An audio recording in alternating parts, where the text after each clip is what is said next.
सद्गुरुदेव भगवान की जय। भगवान एक ऐसे आदर्श मनुष्य का चित्रण प्रस्तुत करते हैं जिसने कर्मयोग के माध्यम से अपने भीतर गहरी आध्यात्मिक परिपक्वता प्राप्त कर ली है, जिससे वह कर्म करते हुए भी बंधन से मुक्त रहता है। योग युक्तो विशुद्धात्मा विजितात्मा जितेंद्रिय है, सर्वभूतात्म भूतात्मा कुर्वन्नपि न लिप्यते।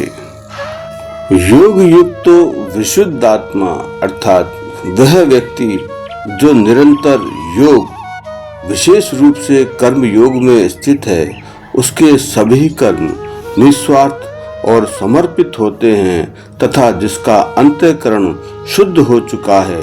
विजितात्मा जितेंद्रिय अर्थात जिसने अपने मन को जीत लिया है तथा अपनी इंद्रियों को नियंत्रित कर लिया है।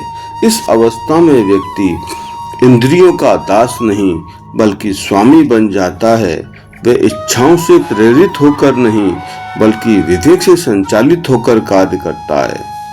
सर्वभूतात्म भूतात्मा अर्थात ऐसा व्यक्ति अपनी आत्मा को सभी प्राणियों में तथा सभी प्राणियों को अपनी आत्मा में देखता है। उसके भीतर मैं और तुम का भेद मिट जाता है। वह हर जीव में उसी चेतना को पहचानता है जो उसके भीतर है, इसलिए उसमें करुणा स्वाभाविक हो जाती है। वह किसी के साथ अन्याय नहीं कर सकता है। उसका व्यवहार सभी के प्रति समान और निष्पक्ष होता है। कुर्वन्नपि न लिप्यते अर्थात ऐसा व्यक्ति कर्म करते हुए भी कर्मों से बंधता नहीं है। नैव किंचित करोमीति युक्तो मन्यते तत्वितः पश्यन् शृण्वन् स्पृशन् जिघ्रन् अश्नन् गच्छन् स्वपन् श्वसन् प्रलपन् विसृजन् गृह्णन् उन्मिषन् निमिषन्नपि इंद्रियाणि इंद्रियार्थेषु वर्तन्ते इति धारयन्। भगवान उस परम परिपक्व अवस्था का चित्रण करते हैं जहाँ मनुष्य का आंतरिक दृष्टिकोण पूरी तरह बदल जाता है। बाहर से उसका जीवन सामान्य दिखाई देता है। वह चलता है, बोलता है, खाता है, काम करता है, लेकिन भीतर उसकी चेतना एक भिन्न स्तर पर स्थापित होती है। नैव किंचित करोमि अर्थात कर्तापन के भ्रम का विघटन। सामान्य मनुष्य के लिए मैं और कर्म एक दूसरे से जुड़े होते हैं। वह यही मानता है कि प्रत्येक क्रिया का कर्ता मैं ही हूँ।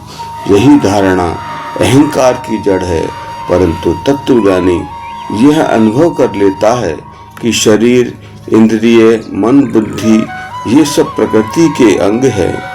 इन सब के माध्यम से कर्म होते हैं, परंतु आत्मा इन सबसे परे है।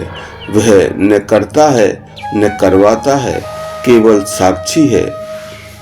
मुक्ति पाने के लिए कर्म छोड़ने की आवश्यकता नहीं है, कर्तापन को छोड़ने की आवश्यकता है। इंद्रियां अपने अपने विषयों में प्रवृत्त है। जब व्यक्ति यह समझ लेता है कि देखने वाला मैं नहीं आँख है, सुनने वाला मैं नहीं कान है, सोचने वाला मैं नहीं मन है, जैसे जैसे यह बोध गहराता है वैसे वैसे व्यक्ति का अहंकार ढहने लगता है। यह कोई काल्पनिक या ध्यान में बैठकर प्राप्त होने वाली अवस्था नहीं है। इसे धीरे धीरे जीवन में उतारा जाता है और यही अभ्यास आपके दृष्टिकोण को बदल देता है। शेष अगले भाग में। जय श्री कृष्ण।